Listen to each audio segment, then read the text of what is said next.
Hello. Hi, everybody.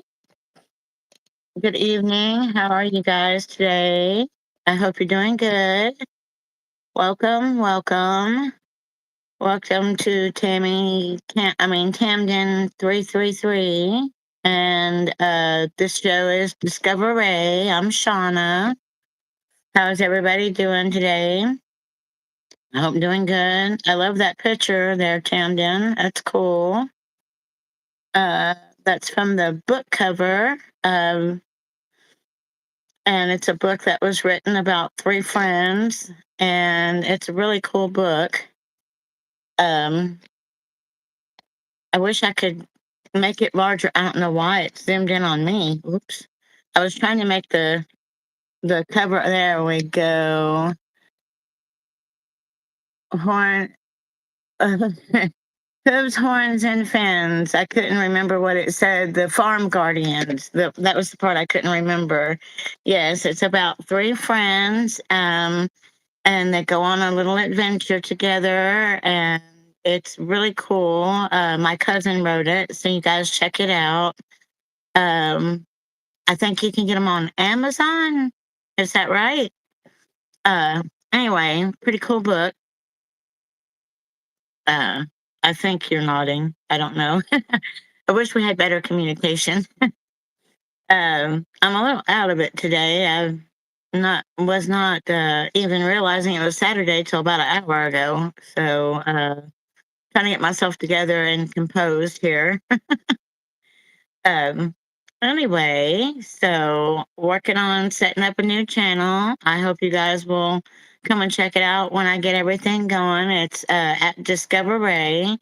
But for now, my cousin, our host, is kind enough to let me get on here and uh, meet with her friends and chat with you guys for a little while. And well, we're going to kick things off like I have been with what we're celebrating nationally today, and the number one song of the day for 1975. What we're celebrating nationally today looks like a bunch of goodies, like yummy foods.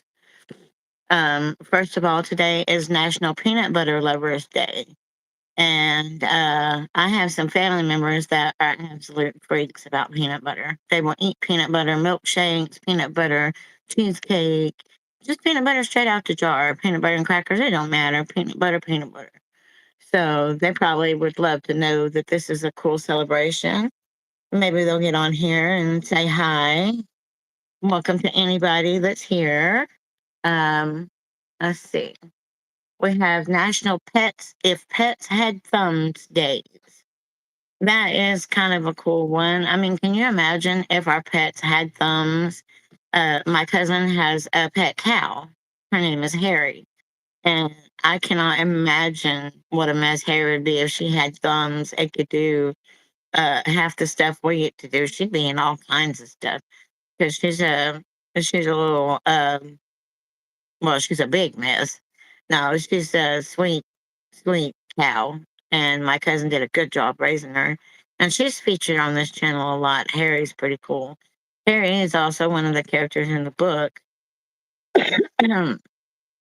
And this book is based on real life people, by the way, maybe not a real life scenario, but it's based on real life people. And each of the characters kind of represents something about us. So back to that, circling back to that, you guys go check out that book on Amazon. But if my cat had thumbs, he would probably do the dishes because he loves to wander around and follow while we do everything. And he'll sit there and watch extremely intently, like he's trying to learn how to do what we're doing. And I think if he had thumbs, he would try to be cooking and cleaning and stuff because he likes to do everything we do. He would also probably run his own bath. He's weird like that. He's not really look forward to getting in the bath, but once he gets in the bath, he's pretty chill for a cat. And my dog, if he had thumbs, oh, forget it. He would be in the cabinets all the time, getting his snacks or getting in the cat into the cat food because he'd be able to grab a hold of the bag. He loves to eat cat food and cat treats. but he's obsessed with food. So he'd raid the refrigerator and he'd probably cook and whatever else. I mean, dude is all about some food. All right. Uh, National Chocolate Souffle Day is today. Chocolate souffle. That is yummy. The picture that they have on here, though, looks like those lava cake things that you can get from a certain pizza place. And they're yummy. And it's also National Pancake Day. Now, I love me some pancakes. And here's a little road tip, I guess. When you love peanut butter and you love pancakes, and it's National Day for both of them, put them things together and put some syrup on them. Talk about yummy. But if you're diabetic, you don't need to do that unless you have the sugar free stuff. Hello, Lorenzada Perez. I hope I said your name right. How are you? Welcome. Welcome, welcome. Glad you could join us. We're just talking about peanut butter and pancakes right now because it is National Pancake Day and National Peanut Butter Day. And those are just some of the weird things that we celebrate. Uh, that looks like the hello. Oh, that's a cute baby. Hey, Heather. How you doing? Glad you could join for a minute. Good to see everybody. We're just sitting here talking about if our pets had gums, and peanut butter and pancakes are being celebrated today. So it's National Pancake Day and National Peanut Butter Day and National Chocolate Souffle Day. And if pets had gums. So anyway, glad everybody could be here. I wasn't even sure I was going to pull myself together in time to get on here. I'm just kind of out of it today. I have been so tired. I guess that happens when you get old, though. I'm not really that old, but I feel like I am sometimes. uh, uh, no, I understand a little bit of Spanish. I know very, very little, but I understand it more than I can speak it. Uh, so I don't try to mess up anybody's language or offend anybody, uh, but I really don't know what that means. I'm sorry. I know you're asking me about something in Spanish, but I guess I could try to. Oh goodness, I think my cat and my dog are fighting. I'm sorry, I don't speak Spanish fluently enough to want to try it, and not because I don't want to offend you by messing up anything. Um, all right, for today, our national, not national. See, I'm getting everything mixed up. No, the song of the day, number one in the US, is again, Love Will Keep Us Together. That stayed at number one for a few weeks, I guess. Yeah. And Elton John had three number ones this year. And Philadelphia, Freedom, No, Why Can't We Be Friends? Hmm. Anyway, it's still Love Will Keep Us Together. Uh-oh. Well, I had a comment down there. I guess I missed it. I'm sorry. It went away. But list of Billboard Hot 100s. No, we're not gonna go through the whole 100. But anyway, so Love Will Keep Us Together, Captain and Tennille. I hope you guys are making some pancakes or some chocolate souffle for now. Celebrate today. Woohoo. Um, so, in honor of being tired uh, and not having myself together, I thought I would look up some tips and tricks on getting a better night's rest and more consistent. I've read a lot about keeping your circadian rhythm in line, and a lot of people swear by melatonin, but I personally can't take it. but melatonin is produced naturally in your body. I guess my body just doesn't want any more than what it makes because it doesn't seem to like me very well. But I know that a healthy diet and things like that are important. Um, but I thought it would be good to look up some things to maybe get myself more regulated. And I don't know anyone my age that does not wish for a good night's sleep or feel like they need a good night's sleep all the time. So I thought that might be a good idea to look up. Um, all right, these are just the first four things that pop up when I ask for tips and tricks for a better night's sleep. The first four things are go to sleep at the same time each night. Set a bedtime, pick it, stick to it. Um, and let's see, and get up at the same time each morning, even on the weekends. So apparently, a strict bedtime schedule is important for getting a good night's sleep. And I mean, that makes sense because, like, if you think about it, if you have a certain dinner time or something like when it's time for dinner, if you're not having dinner at that time, your belly kind of rumbles and it's like, oh, I'm hungry because it's normally time to eat. So it would make sense if you get in the routine of going to bed at the same time every night, that your body is going to naturally start to feel tired when it comes up on that time. I know that for me, I have such a messed up sleep schedule, and it's not even nothing you could call a schedule. But I know that around between 10 p.m.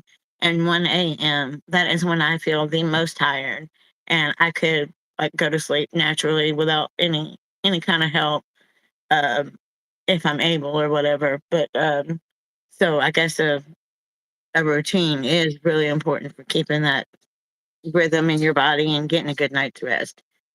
Don't take naps after 3 p.m. That's number two. And it says don't take a nap for longer than 20 minutes. It takes me 20 minutes to even relax my body enough to think about going to sleep. So I don't know how I could do that, but maybe if you had somebody timing you, like, oh, you fell asleep right then, I'm gonna wake you up in 20 minutes. That'd be kind of cool. But, not really many people have that much time on their hands. Um, Stay away from caffeine and alcohol late in the day. Um, so that makes sense for most people. I guess for everybody, really. But when you've been drinking caffeine for as long as you've been alive or whatever, your body notices when you don't have it, and sometimes when you do have it, you don't even notice. You like caffeine doesn't really keep me up unless I've had like an abundant amount, like excessive amount of caffeine. It doesn't really keep me awake. So some people, even with ADHD, get tired and go to sleep on caffeine. They prescribe like stimulant medicines for people with ADHD. So, all right. And the fourth thing that pops up is avoid tobacco, including vapes. So apparently, your caffeine and your nicotine really do mess up your sleep, which I mean, that makes sense. They're both stimulants. But this is from this little article right here. Before I read any of these, just in case, I want everybody to know that this is not medical advice. I'm not trying to recommend anything that like, hey, do this or do that. This is just stuff I'm finding on the internet. I'm reading information. I can give you the sources if you like, things like that. But I am in no way giving you any kind of medical advice at all. All right. This website right here is called it's the Mayo Clinic, and I've heard of that. I guess they do a lot of research and stuff like that. And anyway, there's sleep tips, and it's six steps to better sleep. So let's see what they have to say. All right. Again, their number one rule is to go to sleep at the same time. Uh, Sleep schedule. Hello again. Sounds like children or animals back there. Hi, Brett. Brielle, is that how you say your name? Welcome to the show. I hope I said that right. Welcome, welcome. Glad you could join us. All right. So stick to a sleep schedule. Apparently, that is number one on the second list I've looked at. And so that's important, a schedule. Not many people are good at having a schedule. I know my life has been chaos in one form or another. So schedules are really hard for me to come by. But, you need to try to if you really want to get some good sleep. And it says to set aside at least 8 hours. So, like if you're making up your daily schedule or whatever, and you're going to go to bed at 8 p.m., set aside an 8 hour block of time where you don't have nothing planned except for sleeping. And go to the bed at the same time every night. It don't matter if it's the weekends, if you're off work, out of school, whatever, still go to bed at the same time. If you don't fall asleep, this is something new on this one. If you don't fall asleep in 20 minutes after you lay down, leave your bedroom, go do something else. Get out of bed, move around until you feel tired again, and try it again.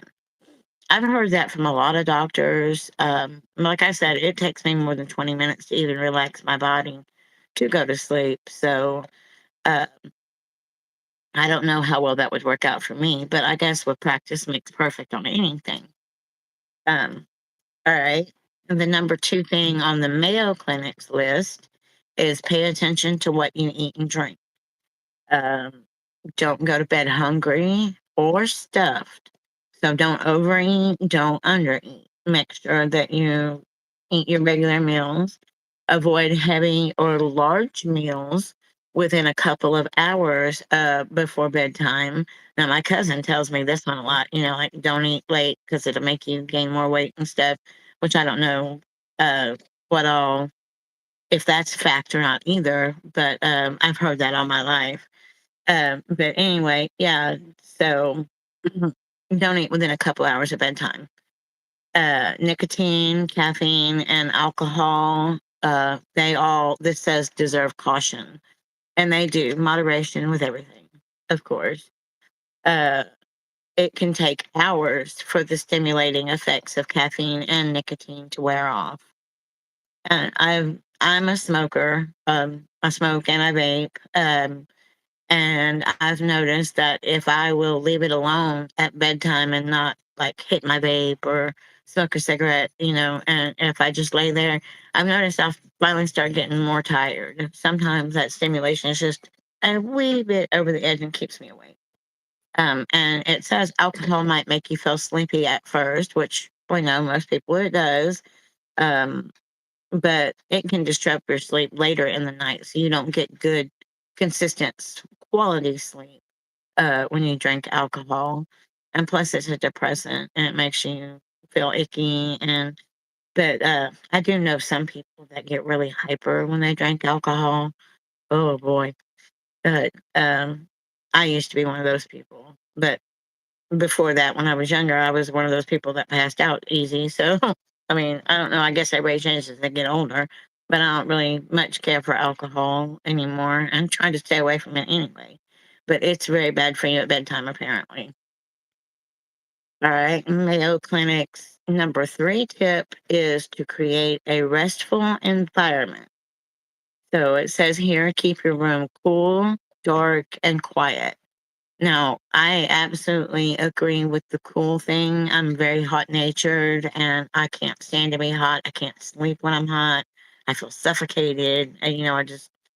Uh, I feel grumpy. I get angry if I get too hot, those kind of things. So, and plus, if you ever notice in hospitals, they usually have it kind of cool in there that keeps down germs and things like that.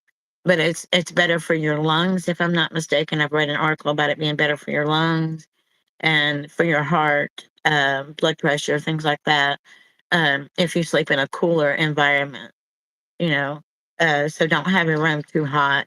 Don't get all waddled up under them heating blankets and sweat to death. It's not sauna time. It's bedtime. Exposure to the light in the evening might make it more challenging to fall asleep. And for me, it does. I know a lot of people can sleep with the light on. A lot of people have to sleep with the light on. And most of my life, up until probably the last 5 years or so, um, I've had to sleep with a lot of light on. I used to sleep like I slept better in the daytime, basically. But I've noticed that if I turn out the lights and I lay down and I don't have light right in my eyes, I can rest better. um, but light does make it more challenging. It says to avoid prolonged use of light emitting screens just before bedtime. So getting on social media, doom scrolling, or playing on Facebook and whatever, posting memes, whatever you do, really shouldn't be doing it at bedtime because that blue light from the screen messes up your circadian rhythm. Probably not even saying it right. Um, Consider using room darkening shades, which I have had the curtains that block out light and stuff. They're amazing, especially if you work late at night or you live with someone that works at night, so you have to sleep during the day. Um, Earplugs is suggested to keep that peace and quiet going. And I like earplugs. I like that idea. It's a good idea if noise disturbs you a lot. But also, I like my fan. I like that white noise. So if I have earplugs in, I can't hear my fan. But anyway, a fan or other devices is recommended to help create an environment that suits your needs. So basically, just get comfortable. Make sure your room is comfy, it's nice and peaceful. Your bedroom or wherever you sleep is like your safe space. That's where you're supposed to be able to rest, relax, let down your guard, and just dream. All right. Their number 4 tip on the Mayo Clinic is limit daytime naps. So long daytime naps can interfere with your nighttime sleep, which that's true. For those of us that have been around kids, raised kids, if you let them sleep too late in their nap time or whatever, then they're not going to want to go to bed when it's bedtime. And there's been days where I slept too long on my nap and woke up, and then I was up hours past my bedtime. So limit your naps to no more than 1 hour. So they're saying you can take an hour nap and avoid napping late in the day. If you work nights, though, however, it says you might need a nap late in the day before work to help make up your sleep debt. I want to look up that sleep debt too. When I get done with this list, I want to tell you guys about that. Um, Include physical activity in your daily routine. So, regular physical activity can promote better sleep, but you don't need to do it too close to bedtime because, it gets everything pumping, going, and then you're wide awake. Uh, Spending time outside every day might be helpful too. The vitamin D uh, from being out in the sunlight is necessary and it helps with depression and things like that. But, you know, doing things to basically tire yourself out, keep your body busy when it's supposed to be busy, and help it rest when it's supposed to rest. All right. And number 6, this one almost made me giggle when I looked over at it because it says manage your worries. Boy, if they had some tips and tricks on managing my worries. I mean, it's easier said than done to manage your stress and manage the things you're worried about. And if you're like me, sometimes my brain just goes round and round in circles and like it just won't shut up. My thoughts will not sit still. They will not make sense. They will not leave me alone. And there's times when it has kept me up for a day or two just because my brain's overthinking and I can't make it any better. Um, to resolve your worries or concerns before bedtime, it does say to jot down what's on your mind and then set it aside for tomorrow. Which that's kind of a good idea, like journaling or something, or even just a list of things that you want to take care of, or whatever it is that's stressing you out. When I was a little girl, I had a lot of things happen in my life, and I had to go to therapy at a very young age. There's that book again, you guys: Hooves, Horns, and Fins. The Farm Guardians. Um, but anyway, so my therapist at the time, when I think I was like 5, he had me to write down things that were bothering me or things that made me upset or whatever. And then when I got done writing it down, we read it over and we ripped it up and threw it away. And he said, "That's how you got to look at it. You shredded up those problems and you've thrown them away."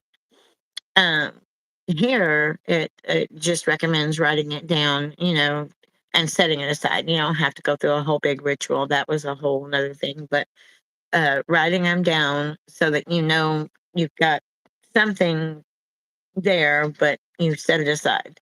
It's kind of I'm lost for a word. It just basically symbolizes, all right, I'm taking off this worry, I'm putting it down for tonight, I'm going to bed.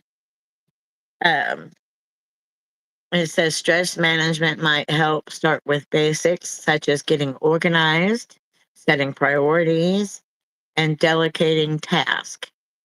It said meditation can also relieve anxiety. Um,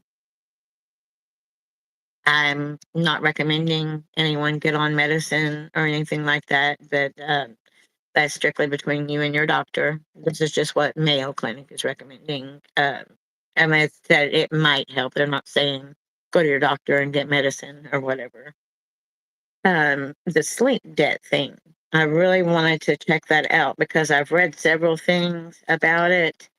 And the thing that sticks out in my mind is that um, no matter how much you try, you cannot make up your sleep. You can't regain sleep or, oh, I missed 6 hours last night, so I'm gonna get 12 hours tonight and get it back. Well, you can't do that. Okay. A sleep debt is defined as the cumulative negative difference between the amount of sleep your body needs and the amount it actually gets. So it occurs over days or weeks of restricted sleep, like when you're not getting the right amount of sleep, leading to reduced cognitive function, moodiness, fatigue, and long term health risk. I know that if I don't get good sleep, I get grumpy, I stay confused, brain fog. I can't think straight sometimes. So I definitely can vouch for that. It reduces your cognitive function. Uh, Tyson, 23 grams of protein, boneless, skinless chicken breast. Nummy nummies. Looks like somebody's cooking dinner. That's what I'm gonna be figuring out after I get off of here. What in the world we're gonna have for dinner? Because both of us are exhausted today. Uh, let's see. Mm. Key facts about sleep debt. The gap between required sleep, which is typically 7 to 9 hours for adults, and actual sleep, resulting in a deficit. That's what the sleep debt is all about. Accumulation: skipping 2 hours of sleep for 5 days creates a 10-hour debt. Symptoms can be daytime sleepiness, poor focus, memory issues, irritability, and reduced athletic performance. Well, thank goodness I am not trying to be in any sports or anything like that. But no, I'm just kidding. I'm not trying to be in any sports, though. I'm a little old for all that mess. Risk. Oh, Sonic fries. Those are our favorite too. The tater tots and the fries, they're so good. Um, Risk. Chronic debt is linked to high BMI. I said IBM. BMI, weight gain, weakened immunity, and heart issues. So it messes up your immune system. It can mess with your ability to lose weight or maintain a healthy weight. It can cause you to gain weight, and it can cause issues with your heart. if you don't get proper sleep. So, and you have too much of a sleep debt. How sleep debt is diagnosed, it's a largely a functional self-diagnosed condition based on lifestyle. I can't talk today, but a doctor can confirm it. Sleep diaries, recording daily sleep and wake times and daytime alertness levels, um, and sleep symptoms assessment, identifying persistent fatigue, poor concentration, mood changes, and working life evaluation, assessing if busy schedules, shift work, or stress are hindering your sleep. These are all ways to diagnose it and figure out if you have it. I think every adult in America has a sleep deficit. I don't know anybody that sleeps proper by what medical. I see creepy hands. I can see a reflection of a shadow and some glasses glistening as the crazy lady cooks dinner. Let's see. Uh oh. Now I can't see nothing but black. What's up with that, chick? Smoke alarm. Yeah, that's going to go off, by the way. She's cooking. Y'all out there in her area, get ready for some sleep alarm to go off. I mean, sleep alarm. Fire alarm, not sleep alarm. If you want to reduce your sleep debt, you need to prioritize sleep, uh, go to bed, and maintain a consistent schedule. Again, that's important. Short naps and good environment. That's not exactly what I was wanting out of the whole sleep deficit thing. I think maybe it would be better if I kind of looked up, uh, how do I want to put it? Uh, what happens to your body when when you're not getting enough sleep?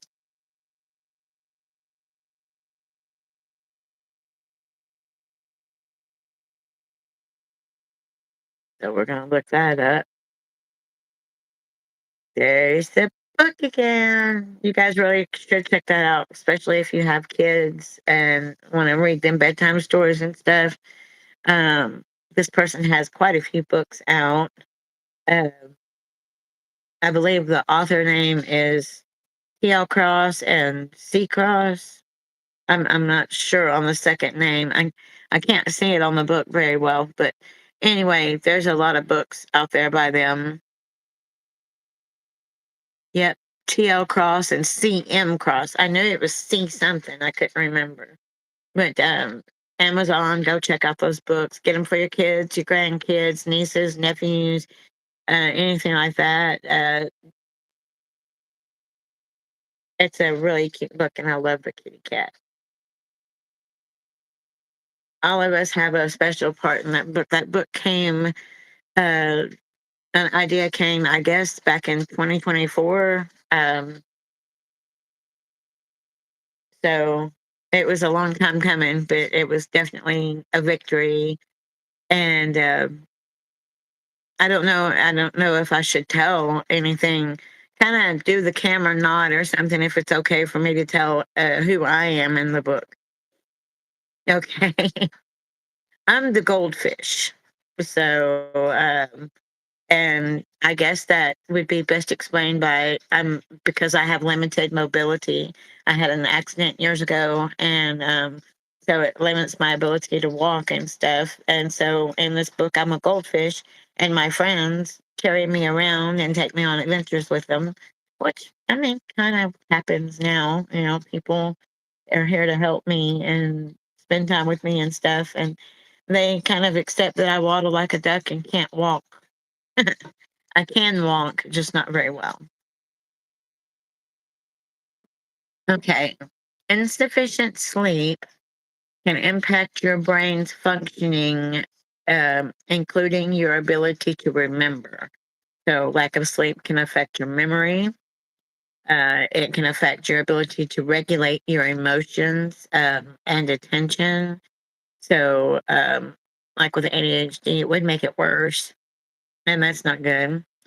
the speed you process information. So when you're learning something or someone's explaining something to you, the speed which you process that and figure out what in the world they're talking about, that can be affected by your sleep.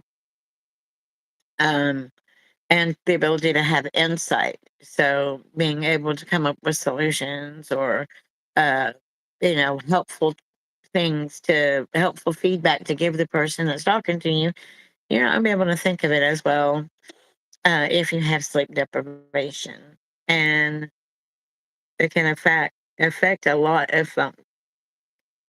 I was going to say functions instead of functions. I cannot talk today. I'm telling you. Uh, this, according to the Cleveland Clinic, we have um, an article on sleep deprivation, and we're going to look and see. Sleep. Okay, it says, what is sleep deprivation? When you don't get enough sleep. I kind of already figured that one out. And it can happen for countless reasons. There are so many different reasons why you don't get a good night's sleep. And for me, it's like a rotating index or whatever of reasons. Bad boy Mushu. My dog's getting in trouble right now. Uh, the average daily amount of sleep you need for newborns up to 3 months old is 14 to 17 hours. Wow, they need a lot of sleep to be able to grow and become big peoples. Infants from 4 to 12 months, they need 12 to 16 hours of sleep, and that can include their nap times. Young children, 1 to 5, they need 10 to 14 hours, including nap time. Uh, School age children from 6 to 12, they need, from ages 6 to 12, they need 9 to 12 hours of sleep. That sounds legit. Teenagers, 13 to 18, require about 8 to 10 hours of sleep. Most teenagers I know sleep all the time. Uh, when I was a teenager, that's all I wanted to do. It was nap time. It was sleep time. I was sleeping in late. It was sleep, sleep, sleep. I love sleep. Um, Not so much anymore. I love it still, but I don't get it. Adults 18 and up require between 7 and 9 hours of sleep a night. Okay, sleep deprivation can take many different forms. It happens because you stay awake instead of sleeping. For others, they're still sleeping, but they aren't getting quality sleep. So you still feel tired when you wake up. Especially people with like sleep apnea, uh, because your body's having to wake itself up and make you breathe. Um, and also like waking up frequently. As I get older, I do it more. But like waking up in the middle of the night to go to the bathroom or get a drink or whatever it is that wakes you up in the middle of the night when you go right back to bed, those interruptions in your sleep cycle makes it where you're not getting good quality sleep, and you can be tired just from getting up and going down, getting up and down, go to the bathroom in the middle of the night. It says here it's usually not a major problem in limited, isolated amounts of sleep deprivation, but chronic sleep deprivation can cause and contribute to a variety of health issues. Sleep is your body's way of resetting itself, healing, and basically, like a computer, turn it off, reboot, and start it again for the next day. Sleep is important. Um, Insomnia and sleep deprivation. I can't talk. Insomnia and sleep deprivation are closely related, but they're not the same thing. Insomnia is when you're unable to sleep, even when you try. Sleep deprivation is what happens when you don't give yourself enough time to sleep, or don't get enough sleep, or both. It's pretty common. It says between 50 million to 70 million adults in the US suffer or meet the medical criteria for sleep deprivation at any point in time. 50 million to 70 million adults suffer from sleep deprivation in the United States alone. That's insane.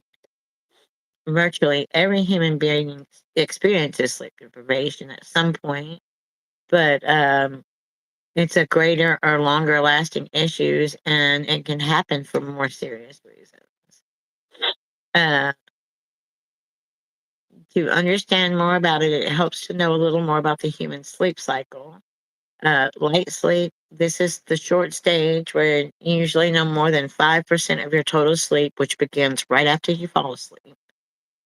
Stage two is deeper sleep. This stage makes up about 45% of all the time that you sleep.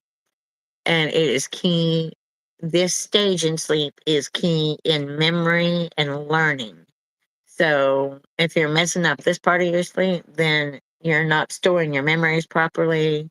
It can affect it, and it can affect your ability to learn things, which I could honestly vouch for that.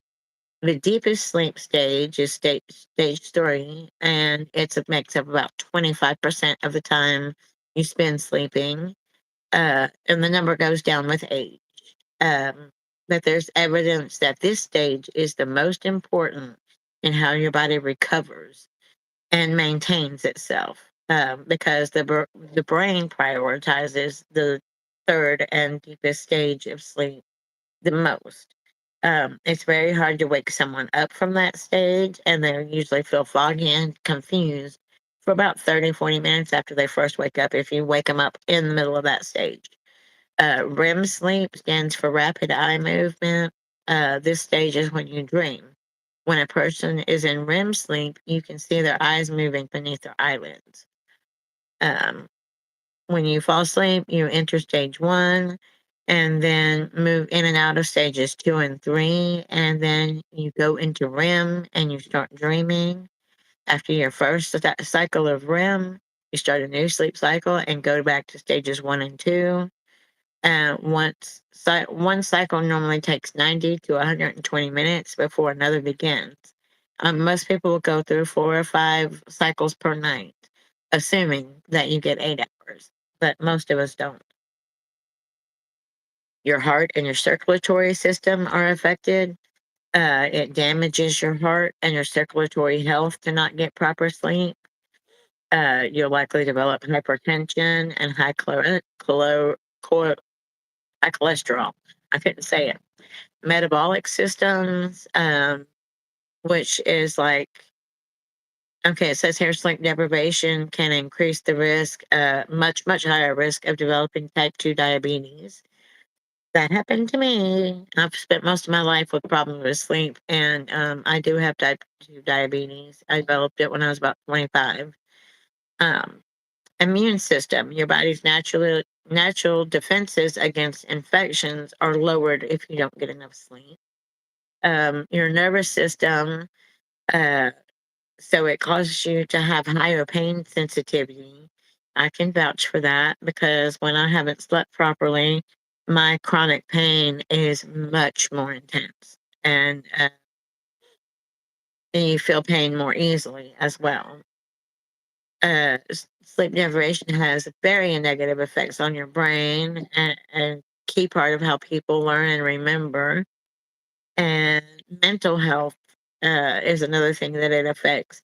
Sleep deprivation affects it very negatively, making it harder for you to process and manage your emotions. And it can cause it to be very severe depression, uh, and anxiety both. So it's very, very, very important. It gives me a list of conditions that are making them worse, or you can develop them. You can develop type 2 diabetes, and you can make your diabetes worse if you don't sleep. Hypertension, obesity, obstructive sleep apnea, vascular disease, stroke, heart attack, depression, and anxiety. And there's also conditions that involve psychosis, but we're kind of running out of time for tonight. So I think there might be like a part two or a second part of this little series on sleep, because people don't realize how important it is to let your body rest. you need to let your brain rest, your body rest, your systems reset. And I mean, it affects major things like your blood pressure and your diabetes, your vascular system. It can cause you to have strokes and heart attacks. And like, it is super important to let your body rest and heal itself. Um, so maybe we should talk more about the effects of sleep deprivation next time. But it's been fun. It's been real. I'm just trying to be silly. But anyway, I'm glad everybody stopped in, said hello, joined us for a little while.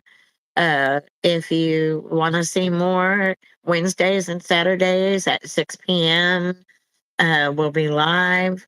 And let's see, my new channel name is going to be Discover Ray. That's the name of the show, is Discover Ray. So come join us and discover Ray, some cool stuff. No, I'm just kidding.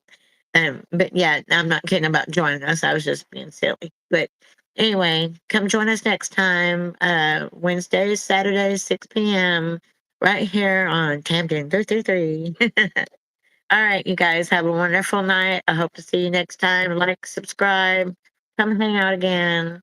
We'll talk to you later. Have a great night. Bye.